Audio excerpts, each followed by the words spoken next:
இல்லாட்ட தேவையில்லையா? உட்காந்த இடத்துல வருஷத்துக்கு ஒரு படம் பண்ணா ஒரு பாடு சம்பாதிச்சுட்டு இன்னும் 20 வருஷம் போயிட்டே இருக்கலாமே. இது வேண்டாம். ஏன்னா அரசியல் இறங்கினா செலவு தான் ஜாஸ்தி. செலவு, விமர்சனங்கள், அனாவசிய விரோதங்கள் எல்லாம் தான் அதிகமாக வரும். எல்லாம் வரட்டும் பரவாயில்லன்னு வந்திருக்காருன்னா ஏதோ ஒரு பிளான் அவருக்கு இருக்கு. அந்த பிளான் என்னன்னு நமக்கு தெரியாது. பொறுமையா வெயிட் பண்ணி அவருடைய நான் விஷ் பண்றது என்னன்னா இதுல இருந்த மாதிரி அரசியல் லெட் பி தி கோட். அரசியலுக்கு ரொம்ப முக்கியமான விஷயம் அவருடைய பேச்சு திறமையும் அவர் இறங்கி பேச முடியும். அது வந்து அவருடைய ஸ்கில்ஸும் ரொம்ப ஸ்பீச்சஸ்ல பேசும்போது கரெக்டா பேசுறது கரெக்டா தான் பேசுறாரு. ஆமா ஆமா அதிகம் பேசுறது இல்லைங்கிறது கரெக்டா. சார் ஃபார் சேஞ்ச் தமிழ்நாட்டு அரசியல்ல அதிகம் பேசாத ஒரு அரசியல்வாதியை பார்ப்போமே. பேசி பேசி கெடுத்துருக்காங்க இல்லைங்க. மீட்டிங் போட்டு நம்மளை சாவடிச்சிருக்காங்களே சார் 57-60 வருஷமா. போதுமே, இந்த ஆள் செயல் பண்ணட்டுமே. திருப்பி நான் கேட்கிறேன் தமிழை போட்டு குட்டி அந்த தமிழ் போதும் கேட்டாச்சு. அதெல்லாம் வேணாம்.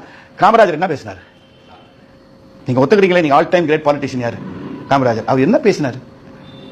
இந்த வேலை இவனுக்கு தான் அப்படின்னு போயிட்டே இருப்பார் அவர். அந்த மாதிரி ஒருத்தர் யார் வழங்குறா? கம்மி பேசட்டும், பட் செயல்